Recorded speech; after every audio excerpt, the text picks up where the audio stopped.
She seems to be back in top. So takes on c4 and probably e5. That's a typical one. And Black is doing reasonably well, and taking into account that she has 40 seconds more. Yes, that's more crucial at this stage, I think. Yeah, but what about if we switch now for Magnus to see if there is any excitement in his game against Conrad Holt? Yeah, here we see on the top. Very interesting position.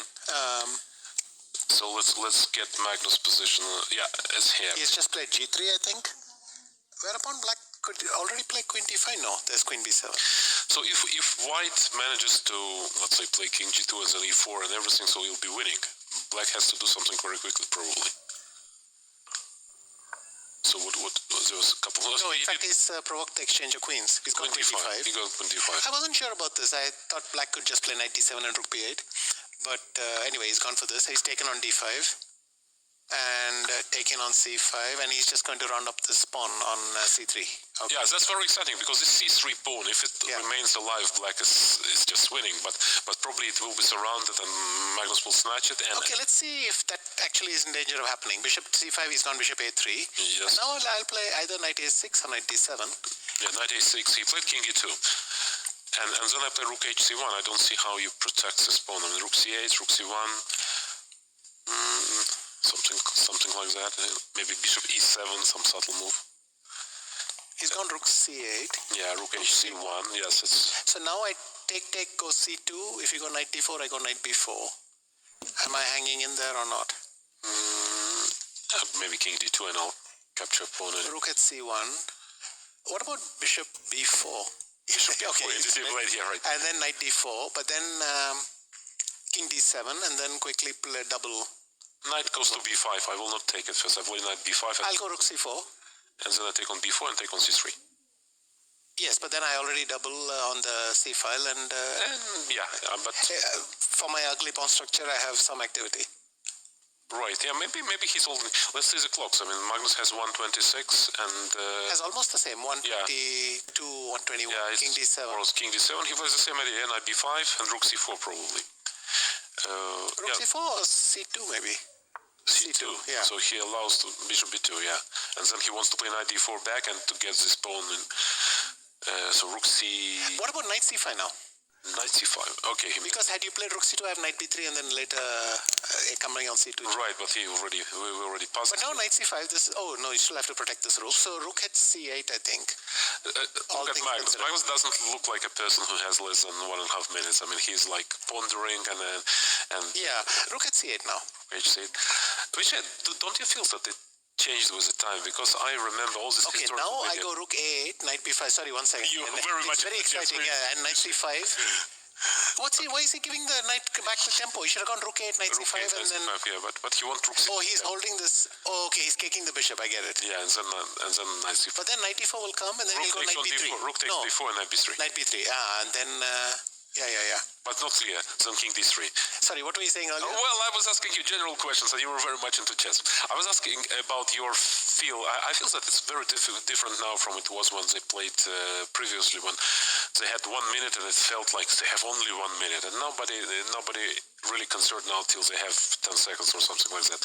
They're very quick now. I agree with you. That's an interesting observation, because in fact, I feel the skill set is changing.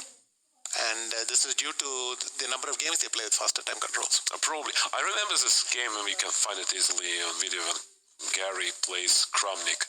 And Gary has a queen against knight and pawn, and has 30 seconds, and he's so nervous and barely makes it. Yeah. So, you remember this game, right? Paris, right? Yeah. Paris for Intel. For Intel.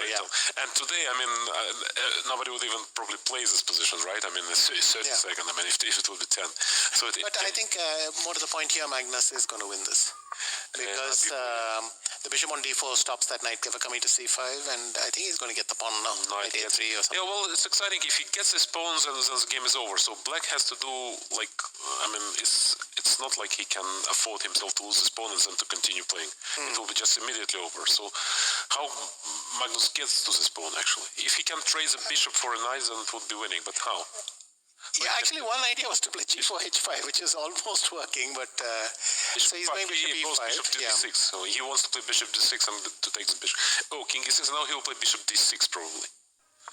Bishop F4, he's playing for Knight D6, is that what he's playing for? And then Rook C6, if I play Rook C6 now. But then Knight D4 check. And, Rook D4 gives nothing, right?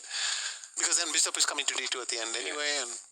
Yeah, very few. Rook C5, Knight D4 check, King D7, and Knight B3.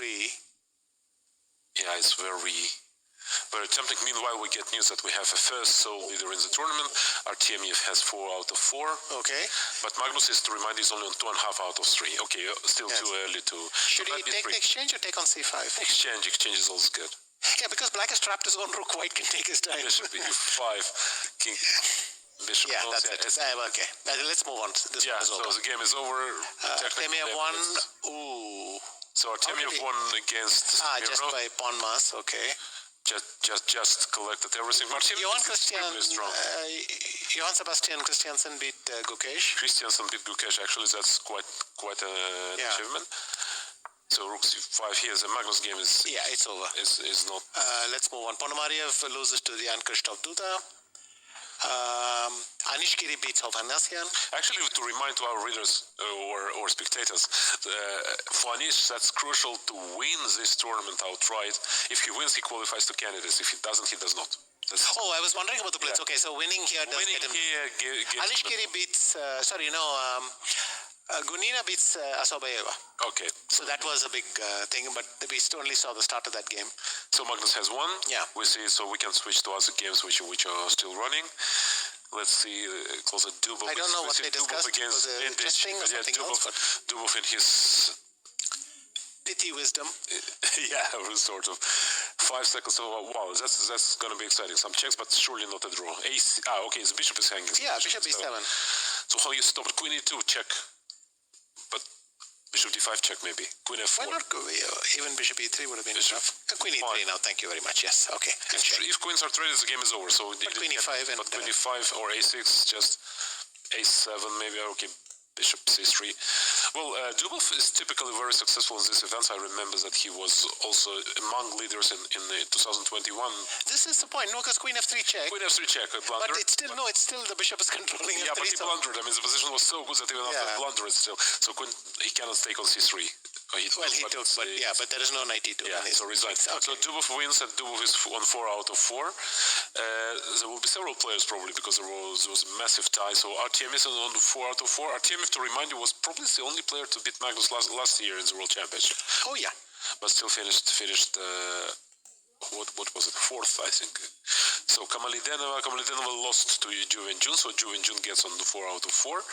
Dubov wins, Tsitsipo wins, Praggnanandhaa wins. Will they all be 4 out of 4? Yes. So is any game in Murzin is finally stopped. Oh, Murzin.